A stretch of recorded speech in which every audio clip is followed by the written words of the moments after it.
Right.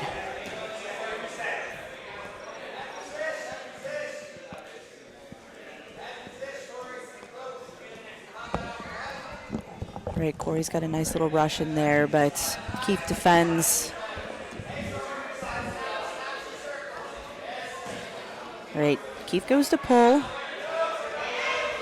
It's into butterfly guard here. Looking to maybe switch to a closed guard with these overhooks.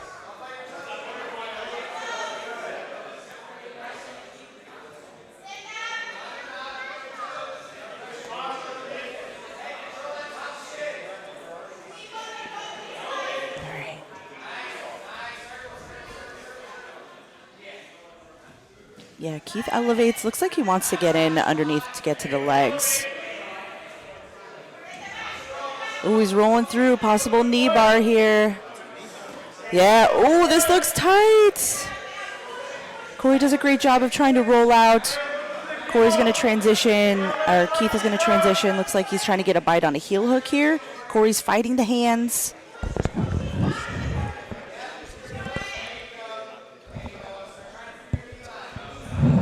Yeah, I like that he's using that foot on the elbow there to try and prevent him from getting a good bite on the other foot. Yeah, this is the one thing when you have that outside ashi position, though. It's once you can get your foot free from the bottom, you're going to get kind of smashed on bottom here. Right, Keith decides to transition to close guard here.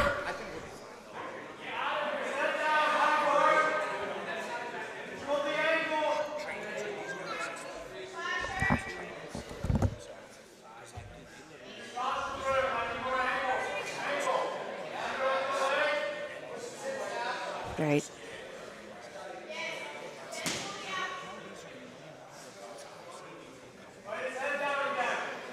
Right, Corey was looking to, he's got hands in the armpits. He's looking to stand, kind of shake off Keith's legs, trying to open them up. Keith's trying to make sure to pull Corey down, can't posture up.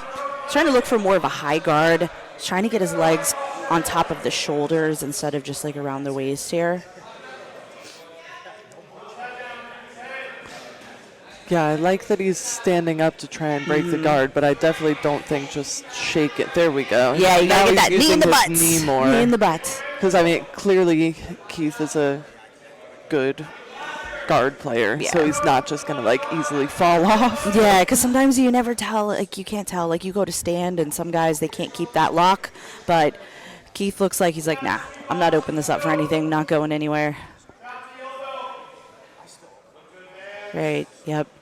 Keith has got head control here. He's keeping Corey's posture broken. Oh, looks like we got a possible triangle attempt here. Corey's trying to get both of his arms back in. Great job defending.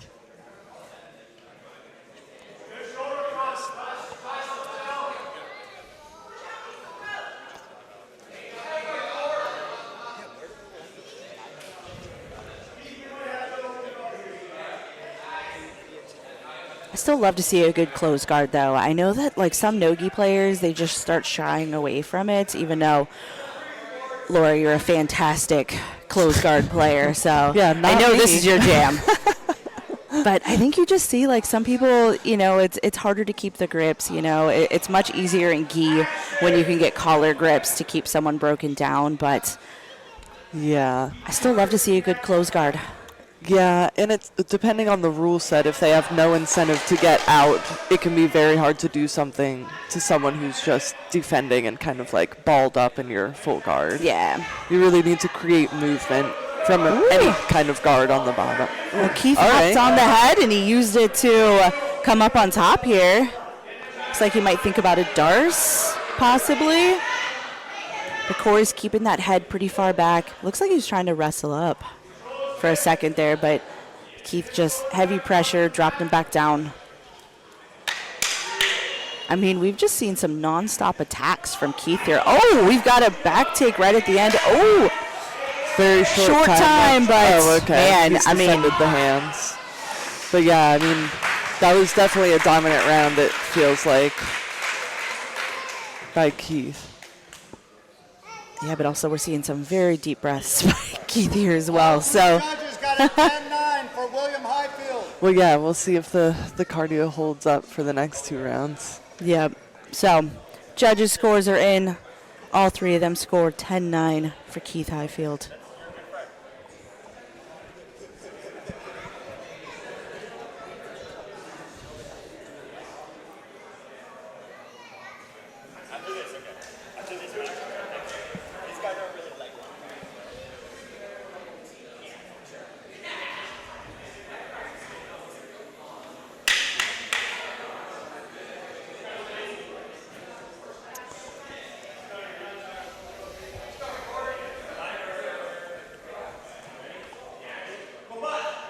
All right, here we go, round 2, kicking it off. Oh, Corey just goes right in for a blast double. But here's the thing, submission only, there's no points. I think Keith was pretty accepting of that, considering he had a lot of success in the first round in that close guard position. True. All right, Keith's gonna look to wrestle up here. He's in on like a single leg. Corey's got that whizzer in to prevent Keith from taking the back, but, I mean, Keith just bull in a china shop, just takes him right over.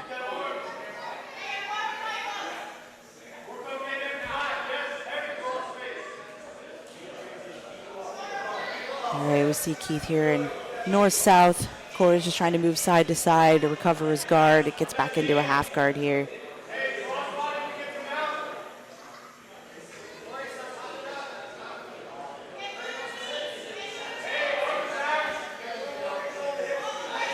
Yeah, it looks like Keith, he's trying to set up possibly a Darce, but Corey rolls in to turtle.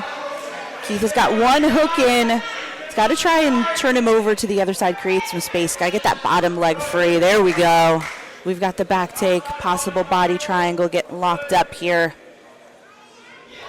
All right, we still got 3 minutes and 40 seconds left to work in this round. He's got a lot of time to work from the back here.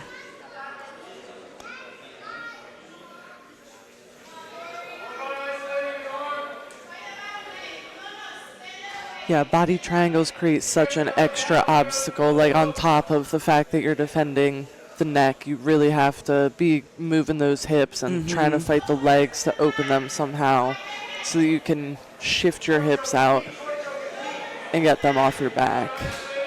Yeah, you see Keith is doing a great job. Corey tries to switch hips to the other side, and Keith just repositions the body triangle and switches sides. Just because one of the traditional escapes to the body triangle is to get that lock side on the bottom. Ooh! All right, looks like we got a finish here. Choke. Yep. All right, here we go. Got a rear naked choke finish. Keith Highfield, rear naked choke finish in the second round.